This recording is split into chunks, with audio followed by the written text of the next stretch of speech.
Ex-presidente Lula da Silva, bem-vindo ao Telejornal. O presidente Jair Bolsonaro substituiu agora o ministro da Defesa e os comandantes dos 3 ramos das Forças Armadas do Brasil. Como é que acha que os militares vão reagir a esta situação? Primeiro eu queria te cumprimentar, José Rodrigues, queria cumprimentar o nosso querido povo, o irmão de Portugal, e cumprimentar os ouvintes da TV RTP por essa entrevista. Bem, eu acredito que as mudanças que o presidente Bolsonaro fez, elas são mudanças normais. O presidente teve um desentendimento com o ministro da Defesa, resolveu trocar o ministro da Defesa, os comandantes das Forças Armadas resolveram pedir demissão, antecipar a demissão, e o presidente escolheu os outros 3 ministros, os outros 3 comandantes, que eram os primeiros da fila. Até aí é uma substituição correta. Eu, sinceramente, não vejo isso como sinal de crise. O problema do presidente é outro, não apenas a questão militar, mas ele substitui o ministro das Relações Exteriores e coloca um substituto que não tem nenhuma experiência de diplomacia, num posto em que o Brasil sempre teve grandes diplomatas exercendo a função. E isso é muito ruim para as relações exteriores do Brasil, porque o Brasil chegou a ser quase protagonista internacional e hoje o Brasil é tratado como um país muito insignificante. Então eu acho que as mudanças demonstrou que o presidente está tão fraco que é até muito difícil substituir ministros. E aqui já aconteceu no Brasil vários momentos em que o presidente não consegue ter ministros bons porque as pessoas não querem participar do governo do Bolsonaro. Porque o governo efetivamente não está tratando o povo com seriedade e muito menos tratando os brasileiros com o respeito que o povo necessita.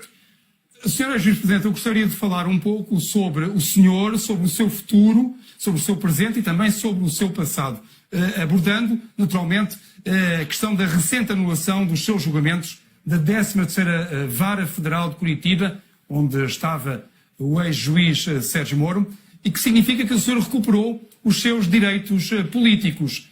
O que é que vai fazer com esses direitos políticos que agora tem? Foi uma caricatura inventada pela imprensa brasileira, que foi transformado quase num semideus, foi vendido ao mundo inteiro como um juiz sério. E o Moro não era sério. O Moro, no meu processo, ele mentiu o tempo inteiro. Eu dizia para ele que era mentira e que a verdade iria aparecer em certo tempo. O que nós estamos ganhando hoje na Justiça, faz 5 anos que nós fizemos um pedido através dos meus advogados. Ora, e nós conseguimos provar que eu não tinha nenhuma culpabilidade em qualquer relação com a Petrobras.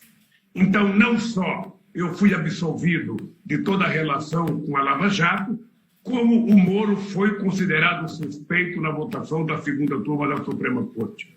Eu disse a vida inteira, José Rodrigues, que eu ia brigar para provar que o Moro era culpado, que a Força Tarefa de Curitiba era uma quadrilha, porque desde o começo eu provei a minha inocência e eu consegui provar que a verdade ia vencer. E a verdade venceu. Quando você pergunta de futuro político, José Rodrigues, é difícil uma pessoa de 75 anos de idade ficar pensando muito no futuro político. Eu quero viver a cada dia e, nesse instante, a minha preocupação política é com 2021, porque nós precisamos, primeiro, vacinar todo o povo brasileiro. Nós temos um presidente que não cuidou da questão do Covid-19 com carinho, com respeito. O tempo inteiro ele receitou remédio, ele disse que era uma gripezinha, ele disse que não era para as pessoas evitarem aglomeração. Ou seja, o tempo inteiro ele respeitou a ciência e os médicos brasileiros. Bem, agora eu estou interessado em 2021 em garantir que todo brasileiro tome vacina.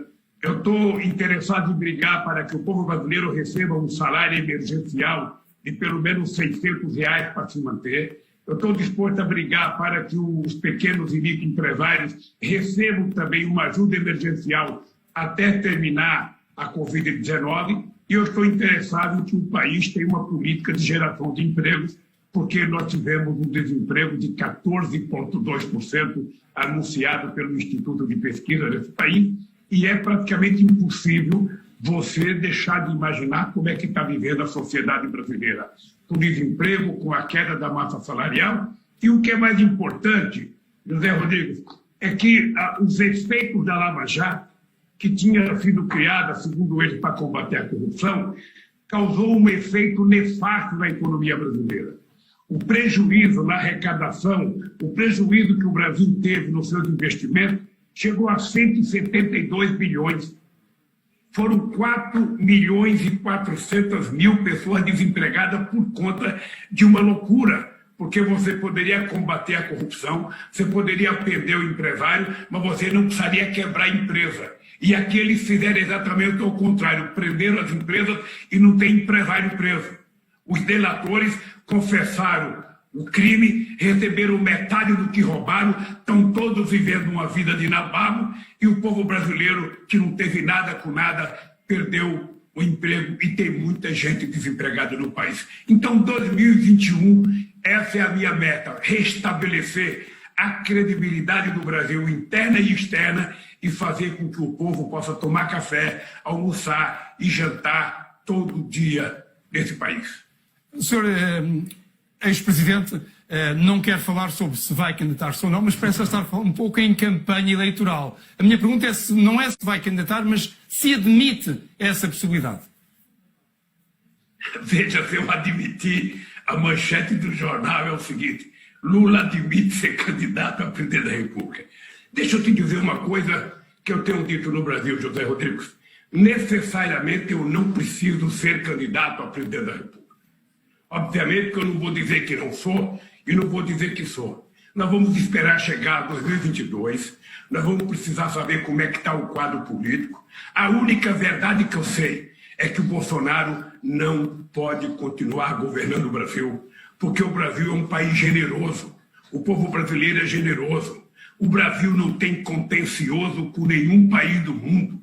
E o Bolsonaro criou contencioso com todos os países, achando que o Trump iria lhe ajudar. Acontece que o Trump perdeu as eleições e acontece que o Bolsonaro agora ficou sem Trump e ficou sem credibilidade ao nível internacional. Então é o seguinte, eu primeiro quero trabalhar 2021. O Brasil precisa ser mais importante do que qualquer candidatura. Quando a gente começar a resolver o problema do Covid-19, do emprego, do salário e da renda, aí vamos discutir 2022. Se for necessário, eu posso te dizer, que o Biden é mais velho do que eu. Ou seja, quando eu for candidato, eu vou ter um ano a menos do que ele. Portanto, se eu estiver com saúde e for necessário cumprir mais uma tarefa, pode ficar certo que eu estarei na briga. Mas não é a minha prioridade pessoal. Noto que afirmou quando eu for candidato. Há pouco disse que as decisões do Supremo Tribunal Federal o absolveram. Na verdade, eu estive a lê-las e essas decisões, nenhuma delas afirma que o senhor é inocente, ou afirma que os crimes não ocorreram, ou que as provas não existem, ou que as provas são falsas. Havendo suspeitas de corrupção que impendem sobre si, bem ou mal, o senhor sente que tem condições políticas, não digo legais, porque essas têm-nas evidentemente, mas tem condições políticas para se candidatar? Olha, eu estou há 5 anos, eu estou desafiando juiz, estou desafiando procuradores, delegados de polícia, empresários, amigos e inimigos, a mostrar uma única prova de delito meu na administração do Brasil. Eu já provei todas as coisas que fizeram contra mim, eu já provei a minha inocência. A decisão do ministro Fachin, que é o relator do processo da Lava Jato, foi de dizer que o Lula não tem nada a ver com a Lava Jato, o Lula não tem crime nenhum com a Petrobras, e ele mandou para que outros juízes se tenham outros crimes, que era o que nós reivindicávamos. O que nós estávamos reivindicando era que eu queria um julgamento justo, com um juiz, totalmente imparcial, o que não era o Moro. Na verdade, a Lava Jato, uma parte dela, do Ministério Público, estava a serviço dos interesses das empresas americanas para tentar quebrar a Petrobras, para tentar destruir a lei que nós criamos para regular a Petrobras, dizendo que o petróleo era do povo brasileiro. Nós, que queríamos ser exportadores de derivados, passamos a ser exportador de óleo bruto e estão privatizando a Petrobras pedaço por pedaço. Eu acho um crime contra a soberania nacional e era preciso evitar que o Lula fosse candidato a presidente. Era preciso, porque o PT tinha ganho em 2002, 2006, 2010, 2014 e certamente todo mundo sabia que eu ganharia as eleições de 2018. Então era preciso evitar que o Lula fosse presidente. E evitar. Agora, eles outra vez estão querendo evitar que eu seja candidato. Ou seja, pela decisão da Suprema Corte, tá? Pela decisão da Suprema Corte, eu estou livre e eu posso ser candidato e ainda estou na disputa para provar, desafiando quem quer provar alguma culpa minha, porque a minha inocência já está provada. Eu conquistei o direito de andar de cabeça erguida nesse país, um direito que eu conquistei, sabe, com a sabedoria de uma mulher analfabeta que era minha mãe. E, portanto, eu estou andando de cabeça erguida mais do que o Moro. Eu tenho certeza que o Moro não dorme com o sono tranquilo que eu durmo. Eu tenho certeza que os procuradores que me acusaram não dormem com a cabeça tranquila como eu durmo. Então, José Rodrigues, eu só estou esperando poder voltar a Portugal para dar um abraço no meu amigo Antônio Costa, para dar um abraço no presidente Marcelo Rebelo, para dar um abraço nos meus velhos amigos aí, desde o Gutierrez, que é o secretário-geral da ONU, ao Durão Barroso, ao Sócrates, ao Jorge Sampaio, sabe? Há muita gente que eu conheci e todas as vezes que eu fui a Portugal eu fui muito bem tratado por todos os ministros, por todos os presidentes, do Cavaco Silva, do Pedro Passos. Então eu tenho imensa saudade de ir a Portugal e poder dar um abraço em todos os companheiros que eu tenho em Portugal. O senhor ex-presidente faz muitas críticas ao ex-juiz Sérgio Moro. Acontece que não só Sérgio Moro não foi o único juiz a condená-lo em primeira instância, como outros 19 juízes das duas instâncias o condenaram ou confirmaram condenações contra si, nomeadamente os juízes do Supremo Tribunal de Justiça, do Supremo Tribunal Federal, do TRF4, o Tribunal Regional Federal da 4ª Região, e, em alguns casos, agravaram até as sentenças, isto é, acharam que Sérgio Moro foi leniente em relação a si. Acha mesmo que estes 20 juízes estavam em conluio? Primeiro que não tem, eu não sei, Pedro, de onde você tirou 20 juízes. Eu fui julgado, todos os meus processos fora de Curitiba, eu fui absolvido. O processo criado pelos procuradores, dizendo que tinha uma quadrilha e que eu era o chefe da quadrilha, esse processo foi anulado em Brasília. Esse processo não existe mais, eu ganhei o processo. Então eu fui julgado pelo Moro, depois do Moro eu fui julgado na segunda instância. Essa segunda instância, na minha opinião, nem leu o processo, porque o presidente da segunda instância deu uma sentença me condenando antes de ler o processo, e depois eu fui para o Tribunal de Justiça. Com a decisão do Moro, com a decisão do Fachin, tudo isso cai por terra abaixo. Tudo isso desaparece e se tiver que ter algum processo, que se começa do zero. E eu estou disposto. Eu duvido que tenha um procurador, um delegado ou um juiz, sabe, que tenha direito de conversar comigo de cabeça erguida como eu vou conversar com eles. Porque eu sei que eu sou inocente, eles sabem que eu sou inocente, e eles sabem que a única possibilidade de me culparem é contando uma mentira. E eu estou disposto a brigar. Eu, sinceramente, sair da onde eu saí, virar presidente da República, fazer o que nós fizemos nesse país com a ajuda do povo brasileiro, eu não permitirei que recaia sobre a minha trajetória de vida uma mentira escabrosa como essa que eles contaram. Se o senhor for eleito, se por acaso chegar a presidente, o que é que vai mudar no Brasil? Olha, deixa de dizer uma coisa. Nós temos um problema sério, que não é um problema do Brasil, é um problema do mundo. Ou seja, o mundo está com a governança desarticulada. O que é o estranho é que a crise que nós estamos vivendo, a pandemia do Covid-19, ou seja, não é uma brincadeira, não é uma guerra de um país contra um país, é uma guerra da natureza que se rebelou contra a humanidade que não cuidava dela com o respeito que deveria cuidar. E até hoje a gente não tem muita noção se o que está fazendo está certo. Então era preciso criar, sabe, uma governança mundial. O secretário-geral Guterres da ONU já poderia ter convocado uma reunião especial da ONU para discutir o Covid-19, para discutir quem vai financiar a vacina. O G20 já poderia ter sido convocado. Eu acabei de dizer isso numa entrevista, sabe, para o Biden, falei com a Angela Merkel pela imprensa, falei com o Macron pela imprensa, falei com o Xi Jinping pela imprensa e vou falar, inclusive, com o meu amigo Antônio Costa. Não é possível que o mundo não esteja reunido para discutir como enfrentar o Covid-19. E eu estou percebendo que está difícil resolver. Está difícil, a situação não está fácil em Portugal, não está fácil na Alemanha, não está fácil na França, não está fácil na Itália, não está fácil na Rússia, sabe, não está fácil no Brasil. O Brasil, então, o Brasil corre o risco de se transformar no epicentro da crise do mundo.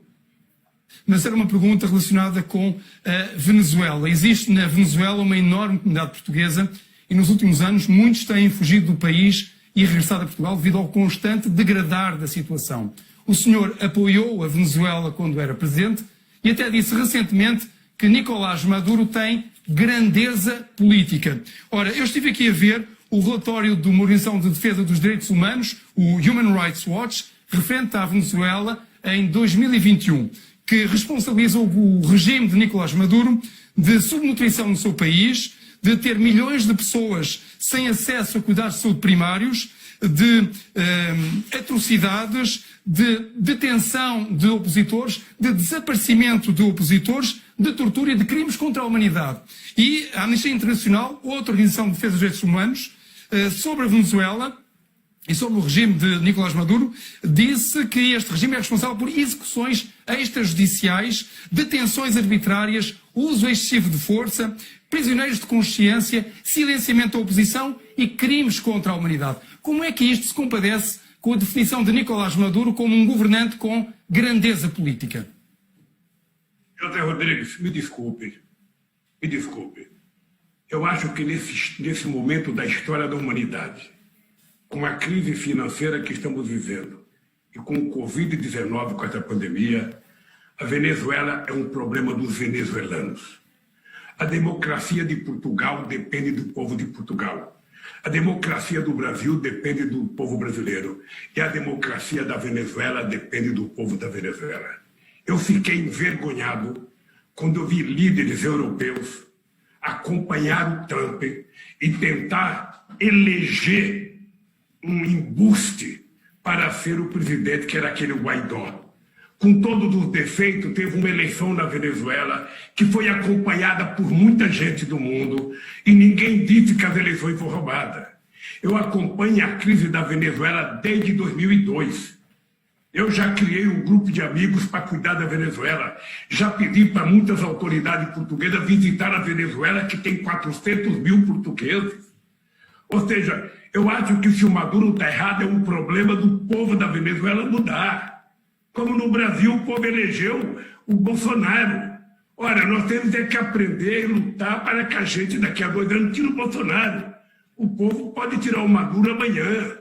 O impeachment da Dilma é porque os PSDB não soube perder e começou a trabalhar o impeachment dela. Eu perdi 3 eleições e nas 3 eleições eu fui me preparar para disputar as outras eleições. Então eu penso que, sinceramente, a Venezuela é um problema do povo venezuelano. Eu vivi a guerra do Iraque. Eu vi a mentira que foi contada pelo governo americano, dizendo que tinha armas químicas no Iraque. Aliás, você esteve no Iraque. Você esteve no Iraque como jornalista. E até hoje estamos procurando a arma química. E a arma química nunca existiu. Ou seja, o presidente do Iraque mentiu, Saddam Hussein, dizendo que tinha. O Bush mentiu do jeito que tinha. E quem pagou o preço foi o povo, porque até hoje não tem armas químicas. Agora a Venezuela tem um problema da democracia interna, que é um problema deles, Pedro. O povo da Venezuela tem eleição a cada 2 anos, a cada 3 anos. O Chávez fazia um referendo a cada 2 anos. Você não pode dizer Você não pode dizer que não tem democracia na Venezuela. Ou seja, eles podem ter os vícios que eles podem ter, os erros que eles podem ter, sabe? Mas eu acho que eles têm que resolver internamente. Não é a gente elegendo um forasteiro, uma pessoa que não tem capacidade, que não foi eleita para presidente. O que eu defendo é o seguinte: a democracia de cada país não é definida pelo parâmetro americano. A democracia de cada país é definida pelo povo de cada país. Portanto, eu acho que a Venezuela hoje tem um problema sério, que é o bloqueio americano. E toda vez que os Estados Unidos fazem um bloqueio contra um país, os Estados Unidos estão fazendo uma guerra contra inocentes, contra mulheres, contra velhos, contra crianças, que termina sendo a vítima do bloqueio. Eu até gostaria que, quem sabe, os deputados portugueses que foram solidários a mim, eu acho que a companheira Pilar del Rio, mulher de Saramago, o Sócrates e tanta gente que foi solidária a mim em Portugal, fizesse uma comissão e fosse na Venezuela para ver com os olhos o que acontece na Venezuela e não a ficar assistindo pelo que conta determinados setores da imprensa americana. Sr. Ex-Presidente Lula da Silva, muito obrigado por ter estado no Telejornal. Obrigado a você, José Rodrigues, e até a próxima oportunidade.